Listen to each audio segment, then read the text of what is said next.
শুভ নববর্ষ বন্ধুরা। বছরের প্রথম দিন তোমাদেরকে সবাইকে জানাই অনেক অনেক আন্তরিক শুভেচ্ছা ও ভালোবাসা। তো দেখো, আজ পয়লা বৈশাখ, বাংলা বছরের প্রথম দিন। তো দেখো, আমি সকাল সকাল উঠে তাড়াতাড়ি করে চান করে নিয়েছি। আর এই নাইটিটা যে তোমাদের দেখাচ্ছি, এটা আমার মা দিয়েছে। এটা নতুন নাইটি, তো নতুন জিনিস পরতে হয়, তো তাই আজকে আমি এটা পরে নিয়েছি। আর এই নাইটিটা পরে আমাকে কেমন লাগছে প্লিজ বলো, নাইটিটা কেমন দেখতে। তো তাড়াতাড়ি চান টান করে রেগুলার যে বাড়িতে পুজো করি, সেই নিত্য সেবা যে ঠাকুরগুলো আছে সবগুলোকেই পুজো করে নিয়েছিলাম। তো দেখো, এগুলো আমার 12 মাসের ঠাকুর। তো এগুলো পুজো করে নিয়েছি। আর দেখো, এটা হচ্ছে আর একটা ঘরে, মানে যেগুলো আমি পুজো করি সবগুলো ঠাকুরকে তোমাদের দেখে নিয়েছি। দেখো, এটা হচ্ছে 12 মাসে হাঁড়ি লক্ষ্মী ঠাকুর, সাথে এই যে পিতলের লক্ষ্মী ঠাকুরও আছে, এদিকে মাটির লক্ষ্মী ঠাকুরও রয়েছে। দেখো, আমি সবাইকে ভালোভাবে সকাল সকাল সেবা দিয়ে দিয়েছি। তারপর দেখো, তারপর আমি খানিকক্ষণ বাদে মন্দিরেও গিয়েছিলাম, যেহেতু মানে সেদিন অশোক ষষ্ঠী ছিল, তো সেটাও তোমাদের দেখাচ্ছি। চলো। আমার এখানে পুজো মোটামুটি কমপ্লিট হয়ে গেছে। এবারে হরি গাছে জল ঢেলে দেবো। তো দেখো, আমি তুলসী মঞ্চকে জল দিয়ে দিয়েছি। আর তারপর যেহেতু অশোক ষষ্ঠী ছিল, তোমাদের বললাম একটা বার ছিল, তোমরা অনেকেই জানো। তো সেই মতো সবাইকে আলতা পরিয়ে নিয়েছিলাম, আর আমি নিজেও আলতা পরে নিয়েছিলাম। তো সে আলতা পরানোর সাথে সাথে প্রণামটাও হয়ে যাচ্ছিলো নববর্ষে।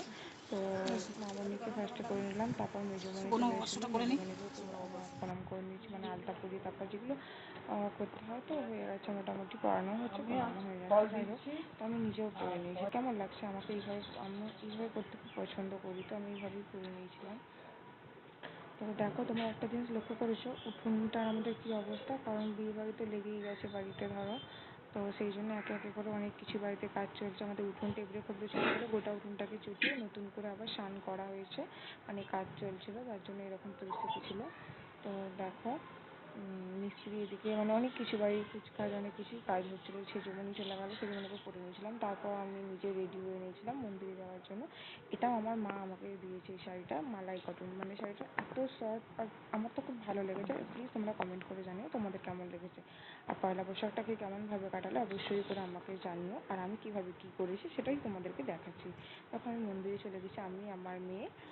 তো অশোক ষষ্ঠী, পয়লা বৈশাখ সব কিছু একসাথেই একটা পুজো দেওয়ার রিচুয়ালস, তো সেই জন্যই চলে গেছিলাম শিব মন্দির আমাদের বাজারে। তো সেখানে গিয়ে পুজো দিয়ে নিয়েছিলাম। দেখো, পুজো হচ্ছে, তো মোটামুটি অনেকেই সবাই এসেছিল। তো দেখো, এবার পুজো দিয়ে দিয়েছি একে একে সবাই।